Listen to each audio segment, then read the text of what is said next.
desta semana.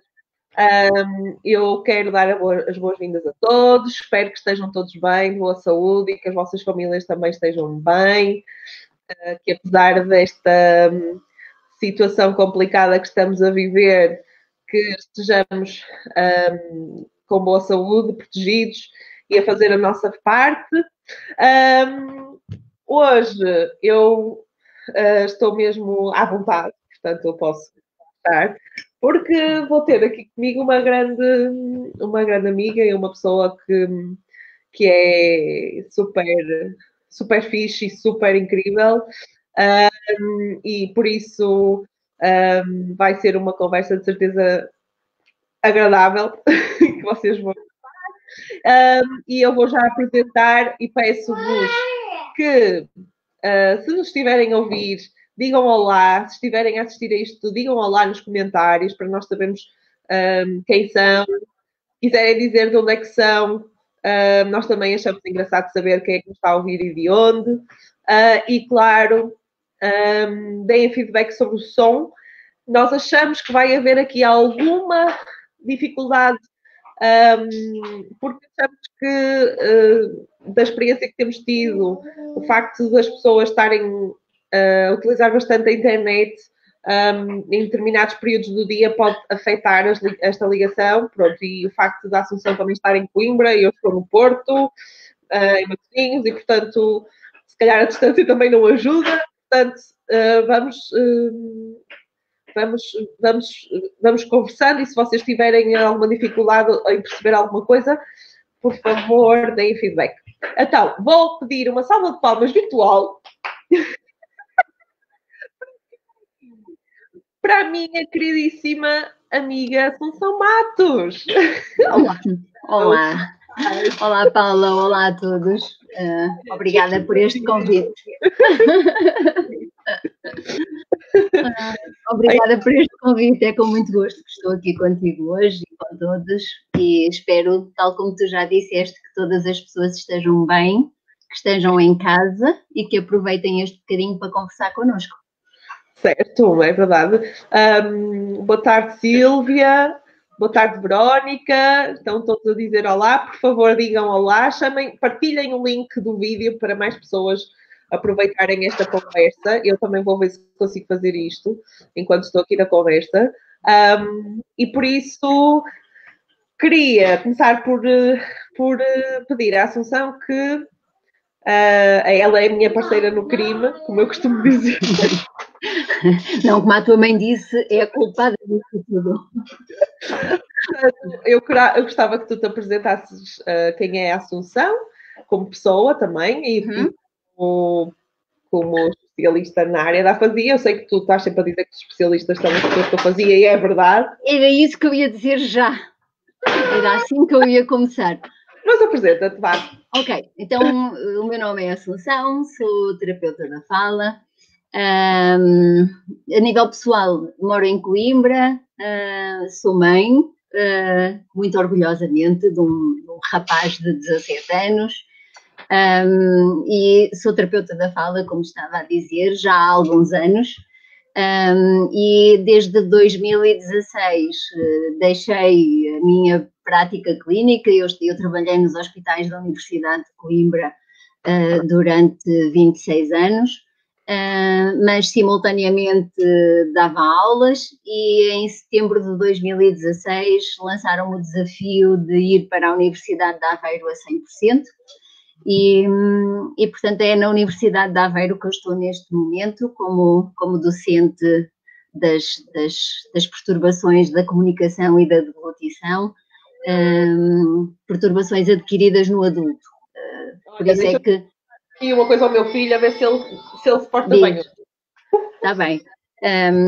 Como a Paula disse, eu não gosto de que me chamem de especialista na área da afasia. As pessoas com afasia são as verdadeiras especialistas nesta área.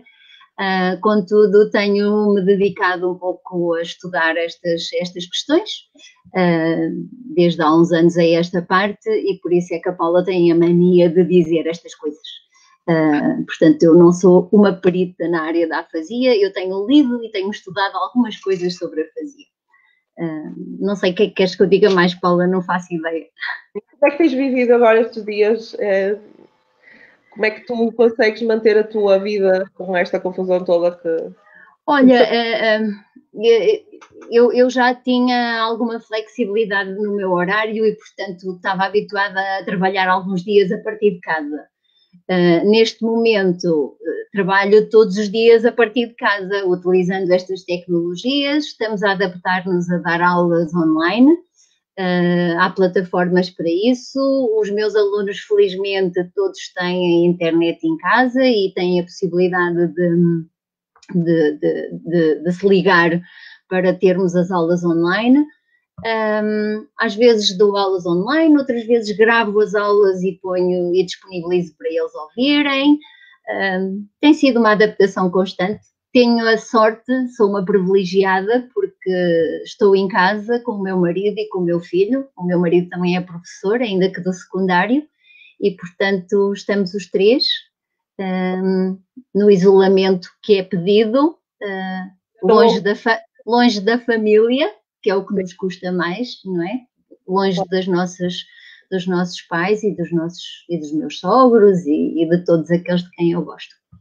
Mas está toda a gente bem, para já? Sim, está toda a gente bem. Acho que só falta mesmo aquele abraço que nós gostamos tanto de dar. Eu sou muito virada para a família. Todos os fins de semana eu estava em Santa Combadão, a minha família e a família do meu marido de lá, e, portanto, nós todos os fins de semana estávamos habituados a ir lá e agora não vamos.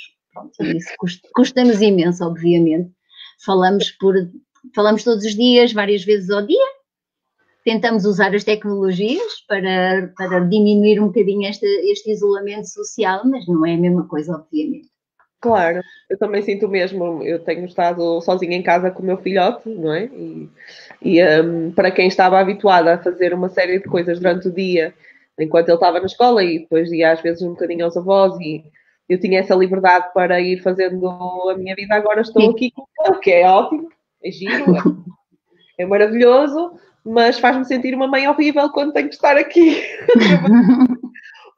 Ou a tentar falar com as pessoas e ele estar a puxar pela minha manga, o que não vai acontecer neste vídeo, claro, porque eu prendi-o na cabeça. Não, mas temos feito umas coisas engraçadas. Nós temos uns amigos muito próximos em Espanha, da mesma maneira que estou a beber um chá contigo hoje. Uma destas noites estivemos a beber uma garrafa de champanhe, eles do lado de lá, nós do lado de cá, fizemos uma noitada aos 4 e pronto, e realmente as tecnologias permitem estas coisas. Claro, e acho que, pronto, deste mal todo há de surgir, acho que hão de surgir aqui oportunidades engraçadas. Sim, com certeza. Espero eu, também. E respostas também, algumas respostas que não estavam a ser postas em prática e que vão permitir, por exemplo, e estamos aqui também para falar, obviamente, da FASIA. O IPA já deu esse passo, começar a fazer alguma teleterapia e responder a necessidades de pessoas que estão longe e que não podem vir ao IPA, que não podem chegar até nós. Não é a mesma coisa, mas é uma possibilidade e que já tem sido muito explorada noutros países e que nós agora estamos a explorar obrigatoriamente, mas que eu penso que deixará boas soluções terapêuticas também para o futuro. Preciso arranjar, obviamente, como em todas as abordagens, é importante a exploração para também melhorar as práticas, não é? Claro. E sempre erros, mas a gente aprende com os erros, não é? Sim, claro. E é na prática que se percebe o que é que funciona e o que é que não funciona. E acho que esta reviravolta tão rápida, não é? Uhum. Sem prazo de validade para terminar, obrigou-nos a, olha, não há outra forma, vamos lá, e também isso faz com que se experimente. Sabes que a teleterapia tem surgido em países de dimensões muito grandes. Se pensarmos, Portugal é um país pequeno, ainda que haja diferenças entre o litoral, o interior, o norte e o sul, etc. Mas a teleterapia tem surgido exatamente em países muito grandes, onde as pessoas estão impossibilitadas de se deslocar até aos locais onde há respostas terapêuticas, e também em locais onde o sistema de saúde não lhes permite um acompanhamento muito duradouro no tempo e, portanto, começaram a surgir algumas destas soluções criadas exatamente para dar resposta. E, portanto, nós agora acabamos com este isolamento social por estar a criar estas distâncias e daí surgirem também estas necessidades. Basicamente, eu acho. Estamos a explorar o que já existe nesta área. Sim. Por exemplo, como os Estados Unidos, por exemplo, é impressionante, não é? Porque há profissionais, por exemplo, que só fazem teleterapia, praticamente. Sim. E, portanto, têm os recursos desenvolvidos para o efeito, têm N experiências, estratégias, formas de chegar e de concluir, ou seja, de conseguir os resultados que pretendem na terapia, que nós ainda não exploramos, mas acho que é interessante explorar. Temos que explorar. Temos que explorar, continuar a explorar. Muito bem, e já agora eu gostava de saber porque é que tu gostas tanto desta área, o que é que te apaixona na área da fantasia? Trabalhar, eu sei que tu és terapeuta da fala de coração, gostas mesmo de o ser, porque é que te apaixonaste pela área da ora bem, é uma pergunta difícil. Difícil porque, como tu disseste, eu gosto mesmo é de ser terapeuta da fala, ainda que acho que deveríamos ser terapeutas da comunicação, porque a comunicação é o que verdadeiramente me apaixona. Nos adultos em específico, e eu acho que foi isso que me levou a trabalhar com os adultos com esta paixão, gosto de pensar que as pessoas com quem eu estou a intervir e a quem eu estou a tentar ajudar estão numa posição que mais tarde ou mais cedo eu irei ocupar. Ou seja, são pessoas que, tal como eu, até um determinado momento tinham uma vida perfeitamente normal, com um perfil de comunicação perfeitamente normal e que, pela ocorrência de uma determinada situação, fosse um AVC, fosse um aneurisma cerebral ou um tumor cerebral, fosse, por exemplo, o aparecimento de uma doença degenerativa, num segundo ou de um momento para o outro a sua vida modificou-se e transformou-se. E esse é o grande respeito que eu tenho por estas pessoas e é a paixão que elas me trazem, é eu poder fazer alguma coisa para melhorar a vida delas, porque há um lema do IPA e que eu estou perfeitamente de acordo, a vida é possível além de, não é? Aliás, a minha caneca hoje foi escolhida propositadamente. Ela diz, a vida é bela, não é? E no fundo o meu lema é este, é a vida é bela, as pessoas têm muitos anos pela frente, quando chegavam até mim e quando chegam agora aos meus alunos, não é? Porque a minha responsabilidade aumentou. Eu deixei de conseguir ajudar só aquelas pessoas que estavam diretamente comigo para tentar ajudar, melhorando a qualidade das pessoas que estou a tentar formar e, portanto, tentar ajudar todas as pessoas com quem elas vierem a trabalhar, mas realmente é esse o meu lema. E por isso, olha, talvez por isto, não sei, nunca tinha pensado muito a sério sobre isso. Sim, também é verdade que aprendemos imenso, não é?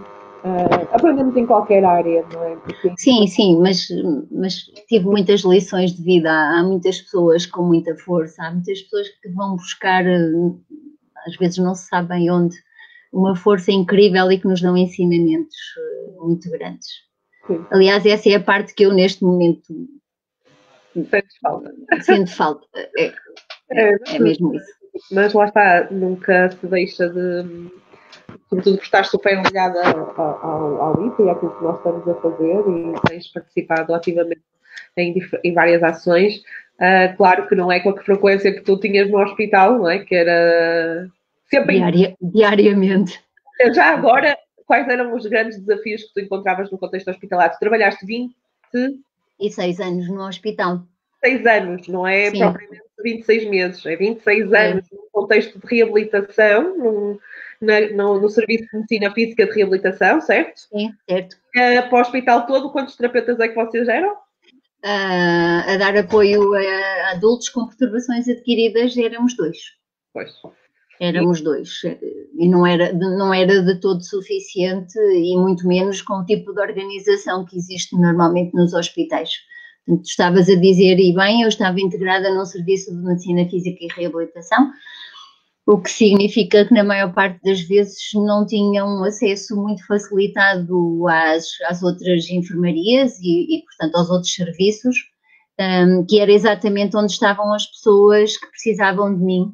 E, portanto, tive sempre uma luta muito grande que nunca consegui vencer, que era tentar que nós estivéssemos mais presentes nos serviços, nomeadamente no serviço de neurologia, de onde vinham a maior parte dos doentes com AVC e com doenças degenerativas com quem eu trabalhava. Portanto, eu sempre tentei lutar por estar mais próximo, exatamente por achar que não era uma semana depois, quando os doentes chegavam até mim, que eles precisavam de mim. Eles precisavam de mim no momento em que acordavam e viam que tinham problemas de comunicação e não conseguiam comunicar com quem estava à sua volta. E, portanto, eu sempre tentei lutar por isso, mas nunca consegui. Portanto, é complicado. Nós fazemos parte de uma equipa que é externa a esses serviços, estamos dependentes de uma prescrição de um médico e tudo isto leva tempo. Eu não me chateio a haver uma hierarquia de forma nenhuma, respeito-a e sempre consegui viver bem com ela. Agora, este tempo perdido em que eu não podia ajudar aqueles que realmente necessitavam da minha ajuda é que me deixava muito, muito zangada, muito triste.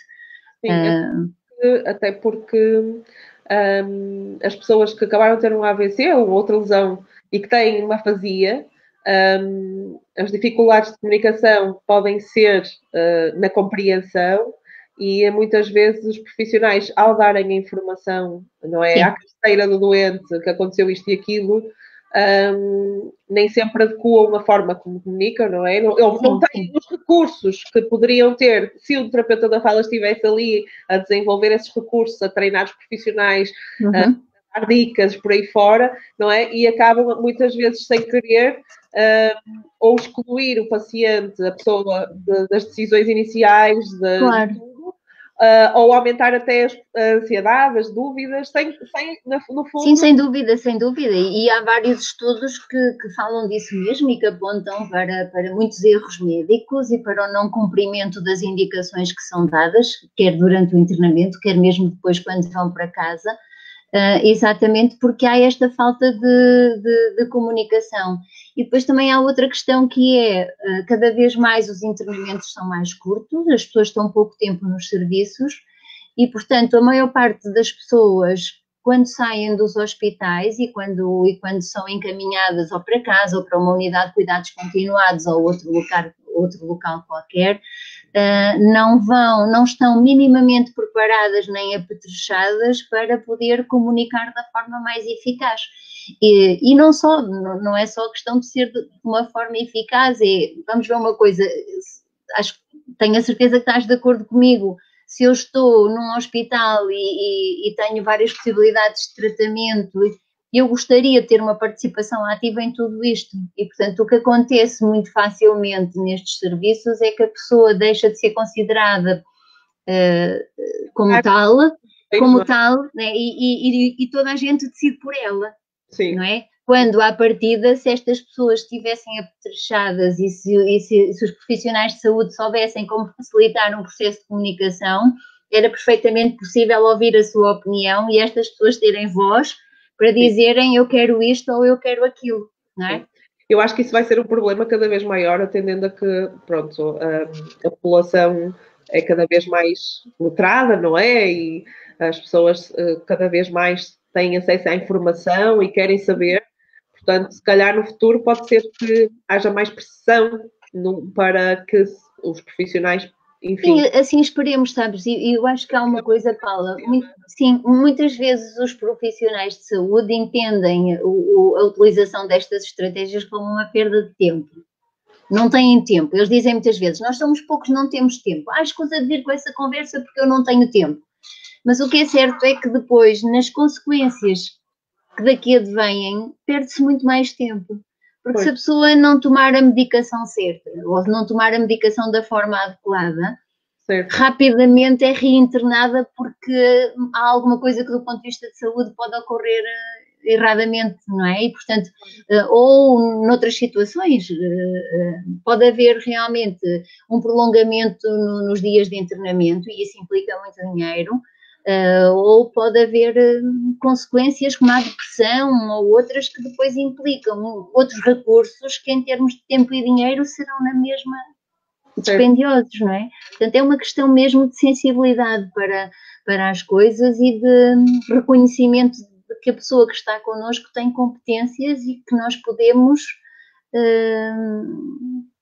fazê-la mostrar essas competências, não é? Fazer a diferença, mesmo tendo pouco tempo. Porque mesmo. A verdade é que, porque é que a percepção que eu tenho é que muitas vezes nas formações que dou os profissionais dizem não temos tempo, isto demora tempo, porque as pessoas não utilizando, não ficam proeficientes na sua utilização. Então demoram tempo porque ficam a achar que aquilo é artificial. Quanto mais nós utilizarmos estas estratégias, e nós sabemos isto por conta própria, não é? Porque nós próprias utilizamos-las todos os dias e todos os dias estamos a melhorar e todos os dias estamos a avaliar, se calhar não devia ter feito assim. Quanto mais nós utilizarmos, mais natural se torna, intuitivo se torna, quase passa a ser também uma forma natural de comunicação e deixa de ser um bicho de 7 cabeças. E agora eu tenho que avaliar a afasia deste senhor para saber comunicar com ele. Não. Há competências que são úteis até a pessoas que não têm afasia, até entre nós. Sim, sem dúvida, sem dúvida. Nós temos cada vez mais, nós temos pessoas que emigraram para Portugal e que não dominam a língua portuguesa e que também estão nos nossos hospitais. Nós temos um turismo alargadíssimo, não é? Pelo menos antes desta situação ocorrer. E, portanto, há muitas pessoas que vêm em turismo e que também lhes acontece, fazem AVCs, são internadas e têm dificuldades de comunicação, e realmente seria possível de potencializar a comunicação para todas essas situações. Eu estou a ver aqui, a Verónica faz-me uma pergunta, não sei se devo, mas acho que está relacionada com aquilo que estamos a dizer. Portanto, a Verónica pergunta se os serviços continuam a dar prioridade às terapias físicas, negligenciando um pouco outro tipo de cuidados, e eu diria que sem dúvida. Basta olhar para os números. Nós num serviço de reabilitação temos 14, 15 fisioterapeutas e temos 2, 3 terapeutas da fala. E, portanto, obviamente que isso nos restringe o número de vezes que podemos estar com aquela pessoa. E isto é preocupante, não só do ponto de vista da eficácia da terapia, e eu sei que há alguns estudos que mostram que mais terapia não significa melhores resultados, ainda que haja outros contrários, mas o que é certo é que se eu tenho um indivíduo internado durante 2 semanas e se eu puder estar com ele todos os dias, eu vou poder desenvolver um trabalho completamente diferente do que se eu só puder estar com ele 2 vezes por semana. E portanto, eu diria que se houvesse mais profissionais e se houvesse uma maior diversidade de profissionais, e a Verónica é psicóloga e os psicólogos normalmente são uma das grandes lacunas nos serviços. Eu não tinha um psicólogo nem um neuropsicólogo no meu serviço e, portanto, é importante estes profissionais também estarem presentes, porque sabemos que há muitas pessoas com afasia que desenvolvem quadros depressivos, que desenvolvem alterações de autoestima, etc. Mas o que é certo é que nós não conseguimos dar uma resposta maior porque somos poucos. Não é? Sem dúvida. E tens noção se é uma realidade transversal quase todos os hospitais em Portugal? Sim, Paula, sem dúvida. Não, isso é sem dúvida. Eu tenho a oportunidade de visitar muitos serviços, porque tenho os meus alunos a fazer as suas práticas clínicas, e na maior parte dos serviços nós somos poucos terapeutas, e além de sermos poucos terapeutas, a maior parte de nós não está especificamente a trabalhar numa área. Ou seja, eu tinha a sorte de poder trabalhar só com adultos com patologia neurológica, mas temos alguns hospitais onde os colegas têm que trabalhar com todo o tipo de situações, quer neurológica, quer oncológica, quer pediátrica, e portanto isso também não permite a especialização que seria necessária aos profissionais terem para poderem dar respostas mais precisas e mais, não é? Porque para sabermos um pouco de tudo acabamos por não saber de nada, não é? E que entendam o que eu estou a dizer, obviamente que há pessoas que abarcam conhecimentos bons em diferentes áreas, mas se nos dedicarmos especificamente a uma área, vamos poder aprofundar mais os conhecimentos nessa área, e era isso que eu pretendia dizer. Olha, temos aqui um comentário da Sónia Pereira, que diz: meu marido ficou com a afasia e eu sempre vi a situação dessa forma, os imigrantes também não sabem falar bem e nós entendemos, mas infelizmente, na realidade, algumas pessoas não veem a afasia dessa forma e até colocam em causa a parte cognitiva da pessoa. Sim. Realmente é uma das coisas que é dita com muita frequência, a afasia mascara as competências da pessoa com afasia, portanto, isto no sentido em que, e não só da pessoa com afasia, eu acho que nos tempos que correm, quem não tem um bom domínio da expressão verbal, oral, acaba por ser um bocadinho penalizada relativamente a outras pessoas, não é? Ou que do ponto de vista da personalidade, se a pessoa é mais introvertida, nem sempre consegue mostrar as suas capacidades. Há um domínio da oralidade, não é? Da fala. Sim. Nossa sociedade e acaba por, muitas vezes, as pessoas que não falam bem ou que, como estavas a ver, não dominam tão bem, são julgadas como se calhar não tão competentes. E não é sim. E depois a afasia tem características muito específicas que ainda levam a maior dificuldade em atribuir competências, não é? Porque o que é que acontece à pessoa com afasia? Numa coisa tão simples como eu sei o que é uma caneca, mas quando lhe quero chamar caneca, eu troco-lhe o nome ou digo uma palavra que não existe, não é? E, portanto, a pessoa acaba por querer dizer alhos saem bugalhos e muitas vezes até saem palavras que não fazem parte do nosso léxico. E, portanto, é difícil de atribuir competências a alguém que faz este tipo de trocas, não é? Muito facilmente as pessoas dizem, ele não sabe o que é que está a dizer, ele não é capaz de... Ou ele esqueceu. Exatamente. Ele agora esqueceu-se dos nomes. É. Não é bem um esquecimento, não é? Claro. Estão lá, é difícil aceder a eles e produzi-los e dizê-los. Sim. E quando há um componente de compreensão, ainda mais difícil se torna, não é? Porque nós falamos para a pessoa e se não adaptarmos o nosso discurso, vai haver dificuldades à pessoa em compreender aquilo que nós dizemos. Certo, e assim, não quer dizer que não haja por vezes, isso é importante também referir, não é? Que não haja outros déficits cognitivos, por vezes associados. Sim, situações em que as lesões são mais graves, isso acontece, sim. É normal haver outros déficits cognitivos, o que não quer dizer, mais uma vez, que os conhecimentos da pessoa estejam alterados e que a personalidade da pessoa possa estar muito diferente. Muitas vezes aquilo que nós vemos é uma pessoa que está a lidar com circunstâncias de vida muito diferentes e naturalmente está a reagir a elas também, não é? É óbvio. Não é bem uma alteração de personalidade, muitas vezes é uma alteração emocional, psicológica, mas se houver aí, obviamente, psicólogos a assistir, por favor, comentem e façam os vossos então, e vamos ver uma coisa, e a Verónica se calhar pode comentar, ela tem muita experiência das pessoas com afasia, mas quando temos uma qualquer situação na vida, nós precisamos de um timing para fazer o nosso luto relativamente a essa situação, principalmente quando ela implica alterações em algo que nos é tão genuíno como seja a nossa capacidade de comunicar, não é? Isto para não falar noutras pessoas que, além da capacidade de comunicar, têm alterações, por exemplo, do ponto de vista motor, deixam de conseguir ser independentes, autónomas nas suas atividades de vida do dia-a-dia, etc. Portanto, não podemos estar à espera que uma pessoa passe por uma situação destas alegre e contente. Claro. Não é? Portanto, tem que haver, obviamente, um período de adaptação e uma fase de aceitação e de desenvolvimento de uma nova identidade à volta de tudo isto, não é? A pessoa não deixa de ser a mesma, mas passa a ter afasia. E pronto, e isso exige uma adaptação.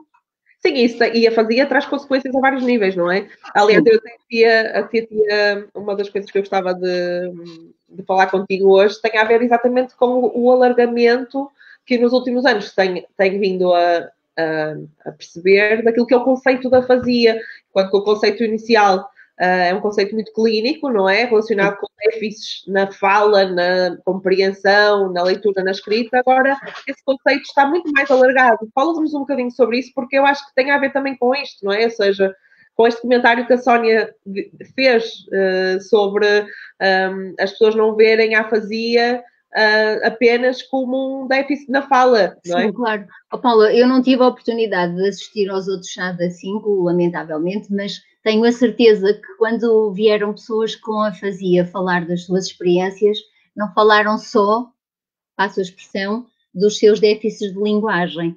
Portanto, quando se aborda alguém que tem uma afasia sobre as consequências desta afasia, todos eles relatam outros episódios que, no fundo, estão relacionados com questões psicossociais. E eu já vou dizer o que isto é, não é? Portanto, as pessoas muitas vezes relatam isolamento social, as pessoas relatam sentimentos de solidão, as pessoas relatam mudança de papéis no dia a dia, na vida que tinham, redução das atividades que conseguem desenvolver, redução das próprias atividades de lazer, uma alteração enorme nas relações sociais que tinham. É muito frequente os amigos, as pessoas com quem se relacionavam desaparecerem ou modificarem-se, as pessoas deixam de trabalhar. E, portanto, olhar para a afasia só do ponto de vista da linguagem é muito redutor, eu diria, não é? Uhum. E, portanto, o que tem acontecido, e isto não é de hoje, nem de há um ano, nem há dois, em 2001 surge a Classificação Internacional de Funcionalidade e que refere exatamente a necessidade de, perante uma doença, qualquer que ela seja, neste caso estamos a falar do AVC e das consequências do AVC do ponto de vista da comunicação, mas perante uma doença nós temos como profissionais de saúde que olhar para os diferentes domínios que são afetados por essa mesma doença. E normalmente esses domínios não são só biológicos, não é só a linguagem, não é só a função linguística que está alterada. É depois tudo o que essa função ou limitação nessa função implica do ponto de vista da realização de atividades, da nossa participação social, e isso vai depender muito dos contextos onde estamos, das pessoas que lidam connosco e da forma como essas pessoas também aceitam esta problemática, não é? E, portanto, a afasia não só deixou de ser olhada como uma perturbação da linguagem, como passamos a olhar para as consequências dessas perturbações da linguagem na pessoa com afasia e mais, nos seus familiares, naqueles que lidam com a pessoa com afasia no seu dia-a-dia. Claro. Porque há toda uma dinâmica que vai ser alterada, porque estamos a falar da comunicação e, portanto, a comunicação é colaborativa e se pensarmos na afasia como uma perturbação da comunicação, temos que considerar os outros que estão do outro lado, os parceiros de comunicação, não é? Comunica sozinho, pronto, a não ser quando estamos com os nossos próprios pensamentos, não é? Claro. Há sempre uma pessoa que recebe a mensagem, não é? E essa outra pessoa vê-se tão afetada como quem está a entregar a mensagem, não é? Sim, quando há se refere aqui neste processo de troca, eu gostava muito da expressão que o nosso colega Brito Largo usava no que diz respeito às pessoas com gaguez, eu adorava.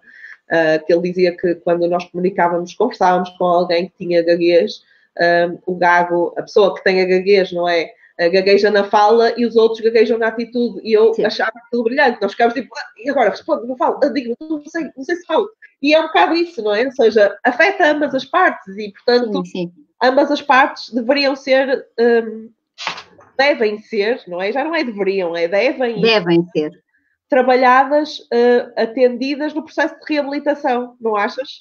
Sim, sem dúvida, Paula, porque, pronto, e principalmente, vamos ver, eu estou aqui a gaguejar um bocadito, mas não é, estou a tentar organizar os meus pensamentos, porque durante muito tempo e eu penso que infelizmente ainda continua a ser assim, muitos terapeutas da fala estão ainda muito centrados nas questões da linguagem, e principalmente os terapeutas da fala que trabalham com pessoas com afasia nos primeiros semanas, nos primeiros dias pós-AVC.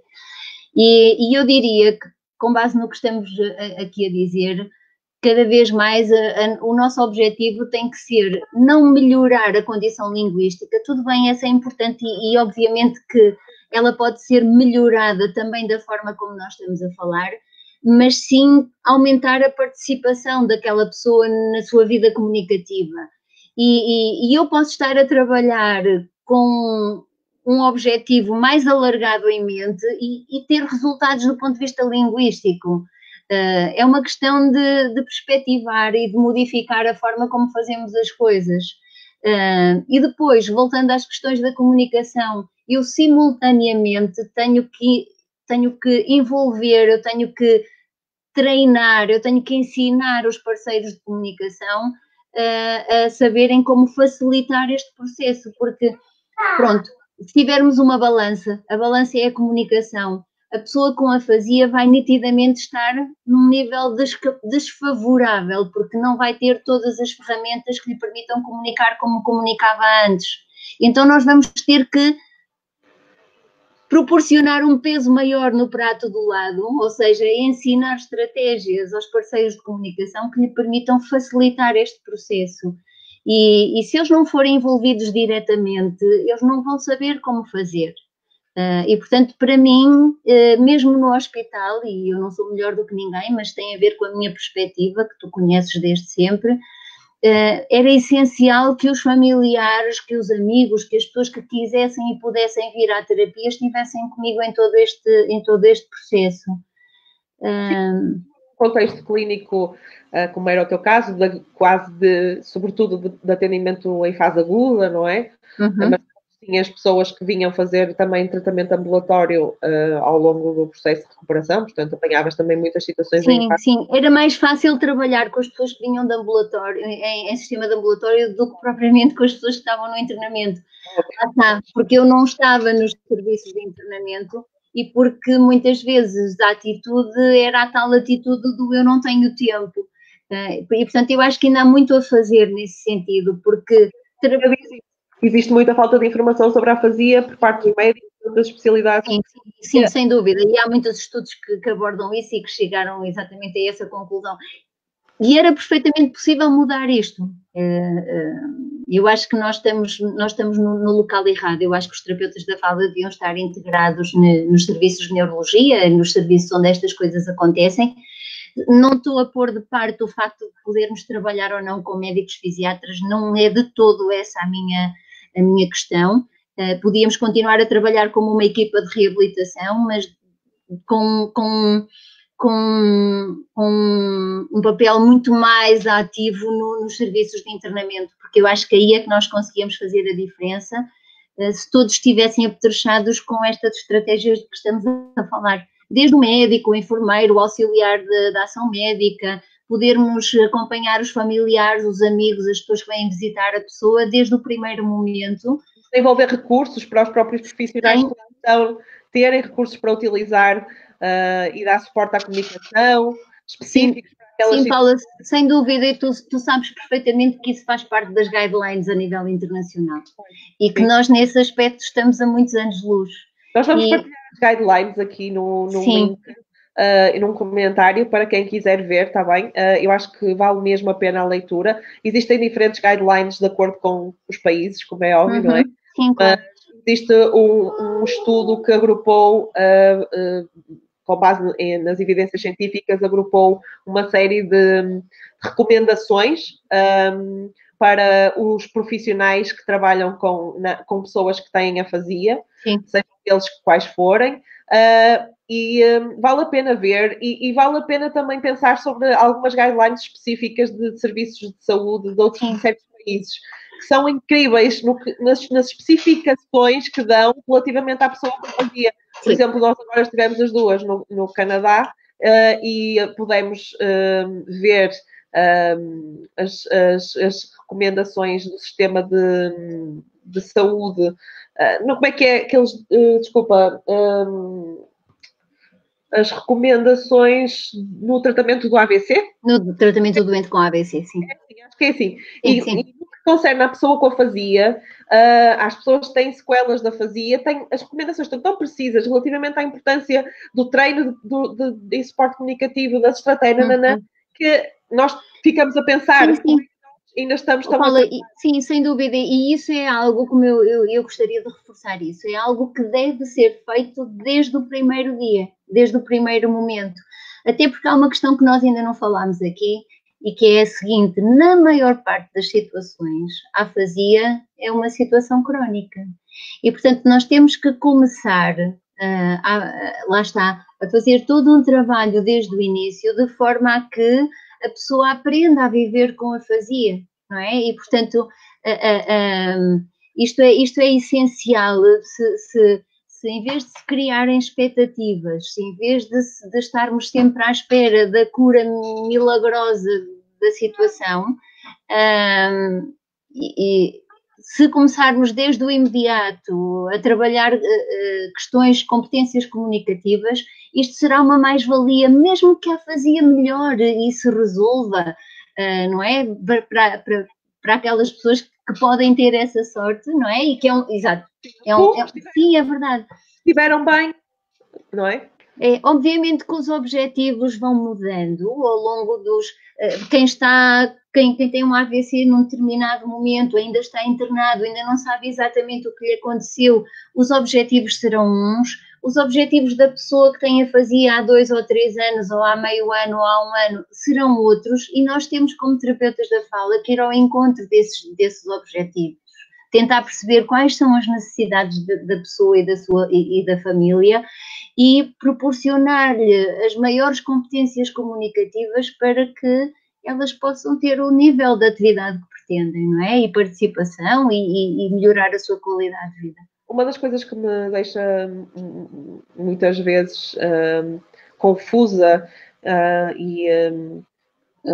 sem saber um pouco o que fazer é quando eu recebo telefonemas de pessoas que tiveram, ou, normalmente são os cuidadores, ou a esposa, ou o marido, ou a filha, muito comum os filhos ligarem para o IPA a dizerem que os pais ou o cônjuge já teve alta da terapia, ou que já não tem direito a P1, que já não faz terapia, ou só faz de vez em quando, mas que está deprimido, ou que não sai de casa, ou que a família está a passar uma fase muito difícil porque há conflito, há dificuldade em lidar com determinadas reações emocionais e comportamentais que têm a ver com frustração para comunicar. A própria família muitas vezes diz, o meu marido já não vai à terapia, ou vai à terapia, mas eu não consigo comunicar com ele. Por favor, ajude-me a comunicar com ele. E o que é que tu achas que está a falhar? Eu sei que já falaste um pouco. Paula, sim, mas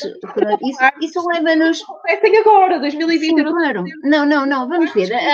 Há 10 anos atrás. A organização do nosso Sistema Nacional de Saúde não deixa de ser um benefício, e vamos ver, agora estamos a passar uma fase extremamente complicada, em que felizmente temos um Sistema Nacional de Saúde que nos apoia e que nos dá resposta às necessidades. Se pensarmos, por exemplo, no que pode estar a acontecer nos Estados Unidos, em que o Sistema Nacional de Saúde deles não existe e em que as pessoas funcionam basicamente com seguros e que a maior parte das pessoas tem um seguro básico porque não tem dinheiro para pagar esse seguro e, portanto, a maior parte da cobertura dos tratamentos não existe, e estou a falar mesmo dos tratamentos do doente que tem um AVC. Nós ainda temos a sorte do doente que tem AVC ter uma data de respostas que existem do ponto de vista do Sistema Nacional de Saúde, que lhes permite estarem internados num hospital, passarem para uma unidade de cuidados continuados, etc. Pronto, e portanto terem apoio durante largos meses. O que é certo é que nem sempre as respostas são as mais eficazes, e já vimos que nem sempre nos serviços existe a quantidade de terapeutas que deveria haver, e se falarmos nas unidades de cuidados continuados, então, não é? Temos colegas que trabalham 4 ou 8 horas por semana numa unidade, e isso não é nada para dar resposta a estas situações, é óbvio. Mas depois também faltam 2 questões. Uma, penso, a classe médica ainda alimenta muito a evolução da linguagem e a melhoria do quadro da afasia e está pouco sensível a estas questões de que estamos aqui a falar e, portanto, isso vai criar expectativas, na minha opinião, que na maior parte das vezes não são atingíveis com uma terapia, nem que ela existisse durante 5, 10, 20 anos, não era por aí. Volto a referir à afasia, na maior parte das vezes é uma situação crónica. E por outro lado, não há recursos na comunidade, Paula.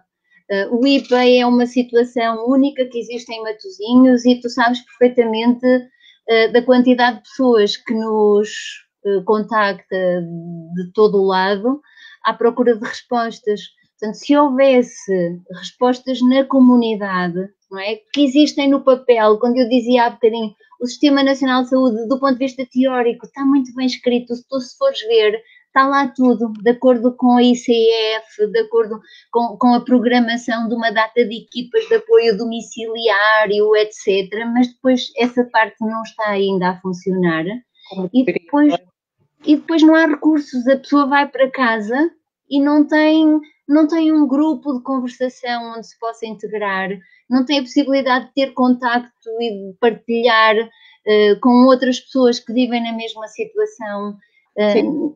E muitas vezes os recursos que existem, não é? Por exemplo, no que concerne ao apoio do terapeuta da fala na comunidade, com o apoio do P1, por exemplo, com a participação do Sistema Nacional de Saúde, o terapeuta está extremamente limitado, não é? Porque, infelizmente, como tu dizias, atende desde a criança com multideficiência, ao professor rouco, ao médico com demência e a abrangência do terapeuta da fala nesses contextos é enorme e, portanto, e o que está preconizado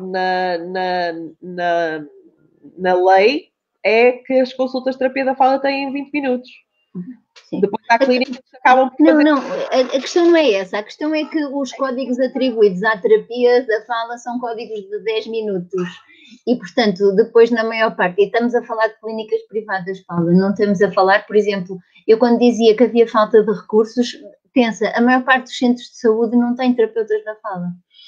E os centros de saúde são os que estão mais próximos na comunidade da pessoa que tem o problema. Seria muito mais fácil chegar até à pessoa com afasia e à sua família se houvesse profissionais de saúde mais diversificados nos centros de saúde. E, portanto, é isto, é falta de recursos e é, na minha perspectiva, um mau conhecimento ou daquele que poderá ser o percurso de quem está numa situação de afasia, não é? E, portanto... Sim, esta conversa está a ser super interessante, eu não quero sair. Eu tenho tempo, não há problema. Desde que as pessoas não se chateiem connosco. Pessoal, façam perguntas, a Assunção está aqui disponível para responder, é agora ou nunca. Temos sempre marcar mais vezes. De qualquer maneira, eu também queria só deixar aqui um comentário que é muitas vezes, tu já referiste isso, mas é só o meu comentário, o meu pensamento. Muitas vezes as pessoas estão à espera que a fala volte para que o resto da vida deixe de estar em stand-by e recomece no ponto em que ficou no dia do AVC. E o problema é que para muitas pessoas essa fala, essa forma de falar que elas gostariam de voltar a ter nunca mais volta. E o que acontece é que as pessoas ficam em stand-by no resto das outras coisas todas, a achar que as terapias e que a recuperação foi um fiasco, que não funcionou. O foco e o objetivo estavam colocados na fala ou na recuperação dos déficits. Sim, sem dúvida. Nós no IPA acabamos por ter que ajudar as pessoas a refocar a atenção para novos objetivos que, se calhar, ao serem mais concretizáveis, resultam numa eficácia, numa sensação de eficácia diferente. E as pessoas dizem, não, eu isto consigo atingir, por isso estou contente. Sim. Paulo, o que está a ser trabalhado no IPA são coisas que estão preconizadas e que estão descritas na literatura mais atual. Eu, quando digo mais atual, não é de agora, nem de há 2 ou há 3 anos. Eu volto a dizer, é de há muitos anos. A necessidade de fazer terapia de grupo, a necessidade de trabalhar estratégias de comunicação total, a necessidade de utilizar ou de fazer recurso a sistemas de suporte à comunicação numa era em que as tecnologias de apoio estão mais do que desenvolvidas, a necessidade de definir abordagens de intervenção centradas na vida e centradas naquelas que são as necessidades da pessoa com afasia, dos seus familiares, o treino dos parceiros de comunicação. Isto são coisas que há anos que eu ando a tentar transmitir às pessoas que procuro ensinar. E que, sabes que eu hoje li uma coisa muito interessante e que não gostava de referir aqui.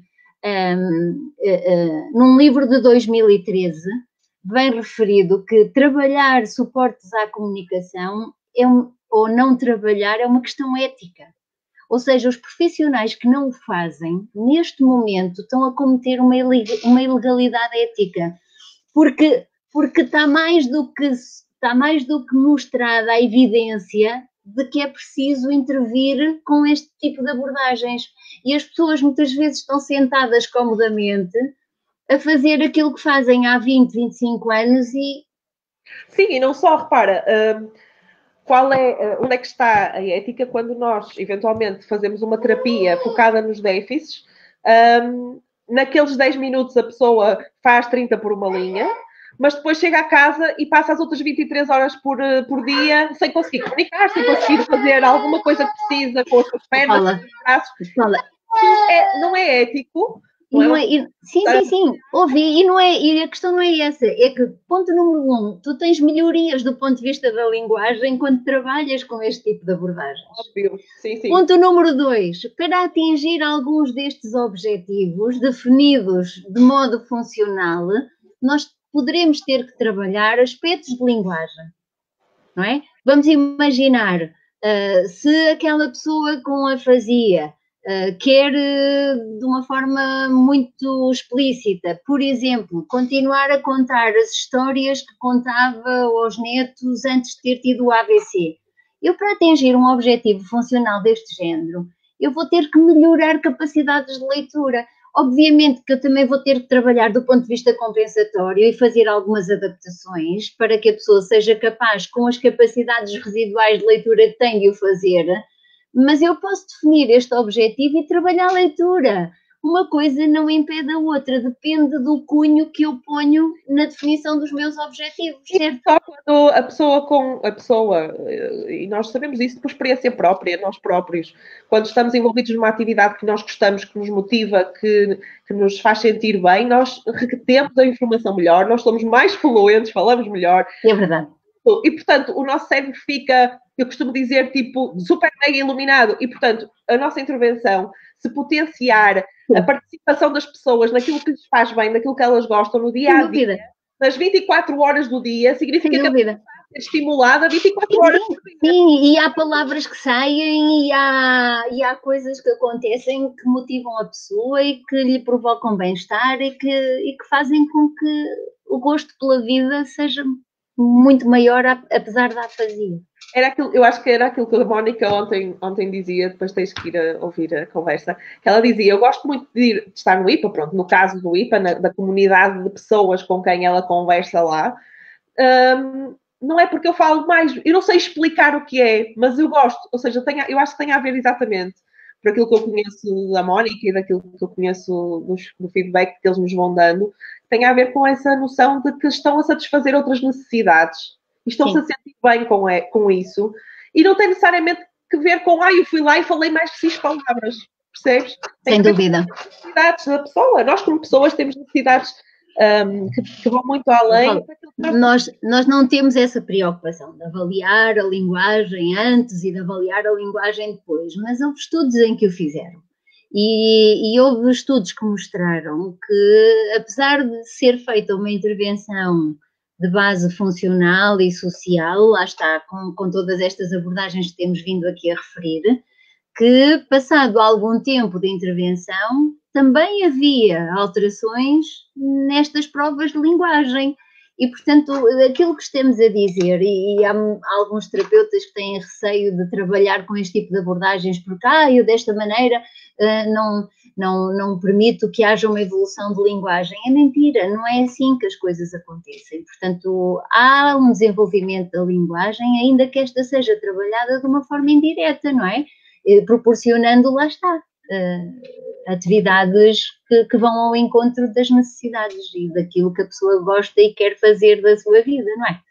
Certo. Eu, pelo menos, se num dia tiver a fazia, espero que assim seja. Aliás, eu espero não ter a fazia, porque não sei como é que vai ser. Pode acontecer. E, eu mudo-me dar umas e bagagens bem Matosinhos, não há mais nada a fazer e, portanto, o IPA vai ter que trabalhar comigo. Encontramos a meio caminho. Mas é verdade, eu assim espero que tenha voz, ainda que a minha fala não seja, se calhar, não funcional, mas que me deem voz e que me deem a oportunidade de dizer o que eu quero. A tua fala e todas as outras capacidades de linguagem e que interferem na comunicação, como nós temos vindo a dizer, não é? Porque não é só a fala. Apresentar este menino que Olá, Kiko. É Papa. É Papa.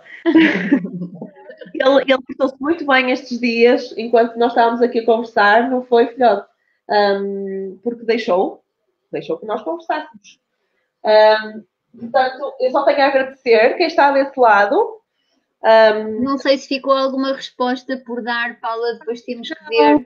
Fiquei aqui, estive atenta, a Verónica foi fazendo comentários àquilo que nós estávamos a dizer.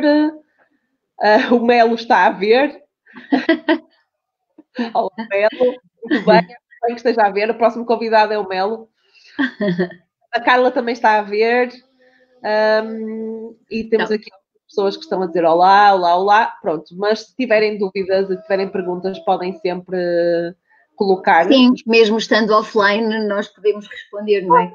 Sim, sim. E além do mais, a gente também pode fazer mais cafés. Agora estivemos no chá, daqui a uns dias depois com as cabanadas e nós continuamos nisto. Meu, também pode ser um copo de vinho, Paula. Sim, eu tenho aqui ao lado, mas já está vazio. Um beijinho para ti, obrigada por este bocadinho. Beijinho, Paula, obrigado eu, foi muito bom. Olha, só para mostrar uma vez mais, a ver se eu atino com a câmara, a vida é bela, apesar do AVC e da afasia. E só uma coisa que eu me esqueci de dizer em relação aos AVCs, o melhor é evitá-los, ok? O melhor é evitá-los. E nós aí também ainda temos muito que fazer como país. Um beijinho a todos, mantenham-se saudáveis e fiquem em casa. Fiquem em casa, sim. Fiquem seguros e vamos ultrapassar isto juntos. Tá, beijinhos, fica bem. Beijinhos, falamos amanhã. Tchau.